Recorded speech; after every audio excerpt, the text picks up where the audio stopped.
شاعری میں ہمارے لطافتوں کی بھرمار ہے اور نفاستوں کا انبار ہے. داغ جب مستضاد غزل کہتے ہیں تو وہ جب ان سے حال دل مبتلا کہا تو کہا بچائے تجھ سے خدا، کچھ اور اس کے سوا مدعا کہا تو کہا ہماری جان بلا، حسین کہا تو سنا، خود نما کہا تو کہا بہت بگڑ کے بجا.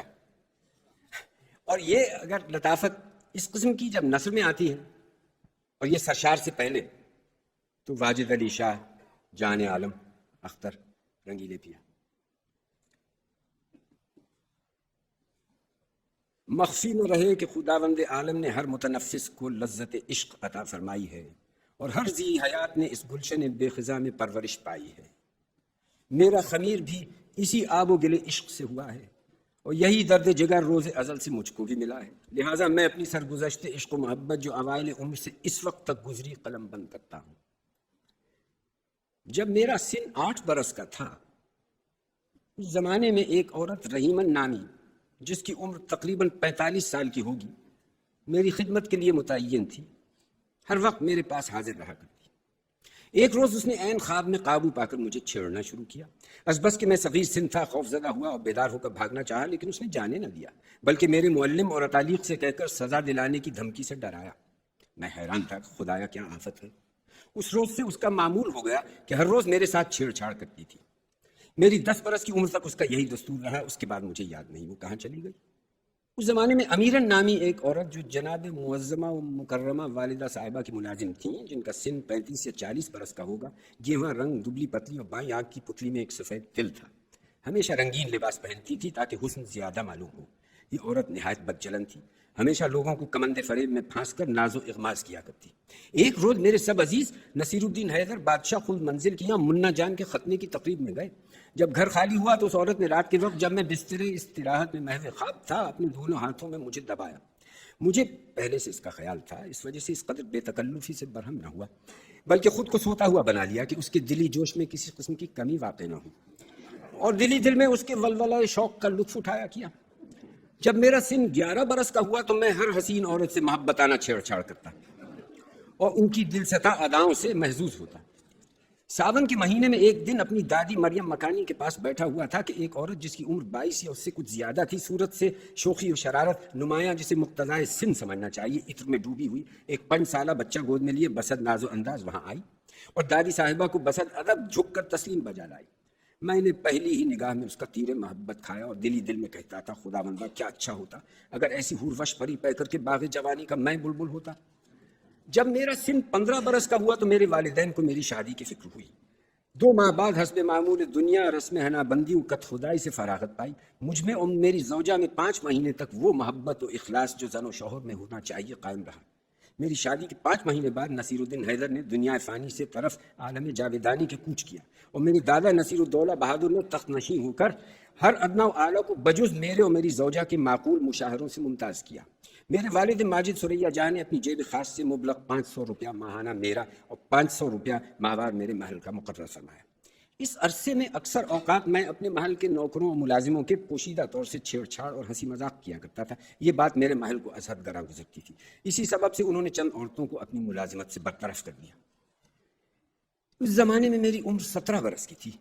بس کہ عنفوان شباب تھا. مجھے جوش جوانی اور ولولہ طبیعت کی وجہ سے یہ خیال گزرا کہ کسی طرح ایام شباب حسین و خوش جمال مستورات کی صحبت میں بسر کرنا چاہیے، مگر کوئی تدبیر نہ بن پڑی. آخر وحشت قلب نے یہ ترکیب ذہن نشین کرائی کہ میں اپنی راحت کے واسطے عورتوں کو بطریق خدمت گزاری نوکر رکھ کر ان سے پوشیدہ رابطہ محبت قائم کروں. میں نے حکمت عملی سے کام لے کر ایک عورت موتی خانم نامی دبلی پتلی گہواں رنگ بڑی بڑی خوشنما آنکھیں کشادہ ابرو تیز مزاج نوکر رکھی. میرے محل موصوف کو بے حد ناگوار ہوا. انہوں نے بہت کچھ شور و غل مچانا شروع کیا جس کا انجام یہ ہوا کہ وہ ملازمت سے علیحدہ کر دی گئی اور مجھ پر والد ماجد کا عتاب نازل ہو کر نظر بند کر دیا گیا. اس وقت میرا سن 18 برس کا تھا. انہی دنوں میں نے فن شعر گوئی حاصل کر کے اس عورت کے عشق میں بوجہ ولولہ طبیعت 2 دیوان اور 3 مثنویاں نظم کی، لیکن دلی اضطراب سے کسی کو آگاہ نہیں کیا. اس صدمے کی وجہ یہ تھی جو میں نے چشم لطف سے پھر کبھی اپنے محل کی طرف نہیں دیکھا اور ان کی جانب سے بھی میرے دل میں شدید رنج آ گیا. اگرچہ انہوں نے لاکھ لاکھ منت سماجت سے میرا حال دریافت کیا اور اس کشیدگی کی وجہ پوچھی، لیکن میں نے سوائے خاموشی کے اپنی زبان سے کچھ بیان نہیں کیا. از بس کہ وہ نہایت فہیم و عقیل تھی، تاڑ گئیں کہ جو کچھ برہمی ہے سب میرا ہی کیا دھرا ہے، بغیر انہیں خوش رکھے ہوئے آرام سے زندگی بسر کرنا مشکل ہے، لہٰذا بڑی دلجوئی اور تشفی کے استفسار کیا، اگر تمہارا مزاج میری جانب سے کچھ مقدر ہے تو میں ہر طرح تمہارا ہر امر پوشیدہ کرنے کے لیے تیار ہوں، جس سے تمہارا دل چاہے عشق و محبت کرو۔ چونکہ اس وقت میرا مطلب نکلتا تھا، میں نے کہا خیر اگر تم خود ایسا کہتی ہو تو بہتر ہے۔ اسی زمانے میں میرا تیسرا لڑکا میرے محل کے بطن سے پیدا ہوا، میرے جد امجد نے مرزا کیواں قدر بہادر خطاب عنایت فرمایا۔ انہی دنوں میں صاحب خانم گانے والی ایک عورت جو جناب والد ماجد کی ملازم و شوہردار تھی میری نظر سے گزری، اس کا سن 32 برس یا اس سے کچھ زیادہ تھا، رنگت بے مثال، سر کے بال ہر وقت کھلے ہوئے دونوں کندھے پر پڑے رہتے تھے، اس کے لیے بہت ہی مناسب اور ادائے خاص تھی۔ اس عورت سے مجھے محبت پیدا ہوئی، اسے بھی میرے ساتھ اتنا تعشق تھا کہ بغیر میری صورت دیکھے رات کو سوتی نہ تھی، اور ہر وقت میرے پاس بیٹھی ہوئی گنجفہ کھیلا کرتی یا گانے بجانے میں مصروف رہتی تھی۔ میری نو تصنیف غزلیں بڑے مزے سے گاتی تھی، جن میں سے ایک کا مطلع یہ ہے، پڑا ہے پاؤں میں اب سلسلہ محبت کا، برا ہمارا ہوا ہو بھلا محبت کا۔ میں اسے 2-1 روپیہ دیا کرتا تھا، وہ میرے محل کو میری اور اس کی باتوں کی اطلاع تھی، لیکن اس ہندی مثل کے مطابق زبان تک نہ ہلا سکتی تھی کہ دودھ کا جلا مٹھا پھونک پھونک پیے۔ انہی دنوں میں جناب والد ماجد مرزا ثریا جائے امجد علی شاہ تخت نشین ہوئے۔ جب محل موصوفہ میرے اور صاحب خانم کے طباق سے مطلع ہوئیں تو ایک روز مجھ سے استفسار کیا کہ تمہارا یہ عشق تو تمہاری مرضی کے موافق ہوا یا نہیں؟ میں نے جواب دیا، تمہیں دوسروں کے ملازموں سے کیا مطلب؟ یہ میری تقدیر کی بات ہے، اگر تم کوئی عورت میری ملاقات کے واسطے تجویز کرتی تو البتہ میں تمہارا شکر گزار ہوتا۔ چونکہ وہ عاقلہ و فرزانہ تھیں، بخوبی سمجھ گئیں کہ بغیر ان کی اطاعت و فرما برداری کیے ہوئے اپنا کوئی مطلب نکالنا دشوار ہے، اس لیے درپردہ فی الفور دوسری عورتیں نوکری کے واسطے بلانا شروع کی۔ آخر عمدہ بیگم جو اس سے قبل نصیر الدین حیدر کے یہاں نوکر تھی، میرے محل کے یہاں نوکری کے لیے آئیں۔ اس زمانے میں ان کا سن تقریباً 28 برس کا تھا، وہ میرے پسند آئیں اور ان کی محبت میرے دل میں روز بروز بڑھنے لگی، اور 1 مہینے کے بعد میری ولی عہدی کے زمانے میں عمدہ بیگم صاحبہ محل ہو گئیں اور خرد محل نواب عمدہ بیگم صاحبہ کے خطاب سے ممتاز کی گئیں۔ 1.5 مہینے تک تو ان کا اختر طالع آفتاب عالم تاب کی طرح سپہرہ اقبال پر درخشاں رہا، اور اس کے بعد پھر وہی مثل ہوئی کہ 4 دن کی چاندنی اور پھر اندھیرا پاک ہے۔ برسات کی فصل میں ایک دن چاروں طرف کالی کالی گھٹائیں گھری ہوئی تھی، میرے متعلقین میرے گرد حلقہ کیے بیٹھے تھے، ناچ گانا ہو رہا تھا۔ ناگاہ اسی جلسے میں میرے چھوٹے بھائی جرنیل صاحب مرزا سکندر حشمت بھی آ کر شریک ہوئے اور مجھ سے کہا، میں نے ایک عورت کو مجرے کے واسطے بلایا ہے جو حسن خوبی کے علاوہ گانے بجانے میں اپنا مثل و نظیر نہیں رکھتی۔ میں نے کہا، بھائی کیا اچھا ہوتا اگر تم اسے میرے ملاحظے میں پیش کرتے۔ دوسرے دن صبح کو جب بس میں طرف جمع ہوئے تو میرے چھوٹے بھائی جلسے میں آئے، ان کے ہمراہ ایک عورت تھی جس کا رنگ کندن کی طرح دمک رہا تھا، وزیرن نام تھا، بی جان کی بیٹی تھی، قصائی والے ملک پل پر مکان تھا، اس سے نگاہ چار ہوتے ہی عشق کا تیر جگر کے پار ہو گیا۔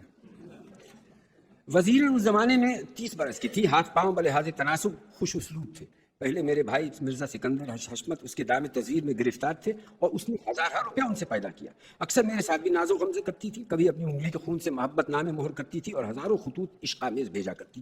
ایک روز میں نے اس سے کہا، تو میرے بھائی سے بھی تعلق رکھتی ہے اور میری بھی خواہش رکھتی ہے، چپڑی اور دو یہ کیوں کر ہو سکتا ہے؟ اس نے قسم کھائی، مجھے تمہارے بھائی سے کوئی تعلق نہیں۔ ایک روز محفل طرب آراستہ تھی، چاندنی کھلی ہوئی تھی، میرے بھائی سکندر حشمت بھی محفل میں شریک تھے۔ میں نے پوچھا، وزیرن سے تم سے ملاقات ہے یا نہیں؟ انہوں نے جواب دیا، وہ اکثر خطوط عاشقانہ میرے پاس بھیجا کرتی ہے۔ میں نے جواب دیا، اس نے میرے ساتھ بھی یہی طریقہ اختیار کیا۔ آخر یہ بات طے پائی کہ اس محفل میں ہم دونوں میں سے جس کا ہاتھ پکڑ لے وہ وزیرن اسی کی سمجھی جائے۔ اس نے میرا ہاتھ پکڑ لیا اور کہا، مجھے مرزا سکندر حشمت بہادر سے کوئی واسطہ نہیں، میں نہیں جانتی یہ کون ہے۔ اس وقت تمام محفل میں تحقیقوں کی صدائیں بلند ہوئیں اور میرے بھائی شرمندہ ہو کر چلے گئے۔ تھوڑا زمانہ گزرنے پر میرے دل میں یہ خیال آیا کہ جس قدر گانے بجانے والی عورتیں مل سکیں اپنے گھر میں ڈالنی چاہیے، اور ہر شخص سے یہی فرمائش تھی۔ جو اس قسم کی عورتیں حاضر کرتا وہ لفظ معروضہ عرض کرتا، یعنی فلاں معروضہ حاضر ہے، کیا معنی کہ فلاں عورت حضور کے گھر پڑھنے پر راضی ہے۔ یہ اصطلاحاً رکھا گیا، اگر کسی مقام پر لفظ معروضہ آئے تو اس سے یہی معروضہ مراد ہوگی، اور اگر لفظ عرضی یا عرضداشت آئے تو اس کا مفہوم وہی ہوگا جو اس کے اصلی معنی ہے۔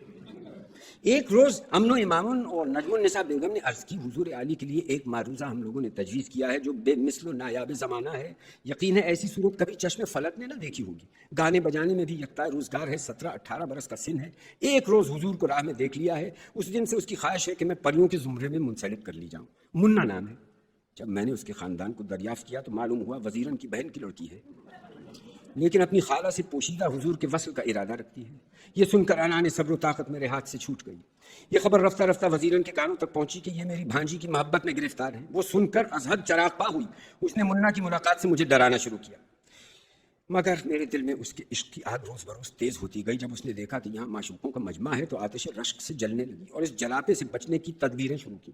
وزیرن نے بھی اسی کی وجہ سے مجھ سے ترک ملاقات کر کے حکیم نواب مرزا اور علی بخش خان حبشیوں کے رسالدار سے محبت کا آغاز کیا. یہ حبشی رسالدار شیری احمد 50 برس کی عمر کا آدمی ہے. خدا جانے کیوں ایک سن رسیدہ کے گھر بیٹھی ہے. لا حول ولا قوت الا باللہ. میں نے اپنی پریوں کے لیے رنگ برنگے لباس تیار کرائے اور اس کے انتظام کے لیے نواب خاص محل کو مقرر کیا. کئی لاکھ روپیہ سالانہ ان اشغال اور افعال میں صرف ہوتا تھا. اس مجمع پری خانے نے جیسا چاہتے ویسا جلوہ حاصل کیا.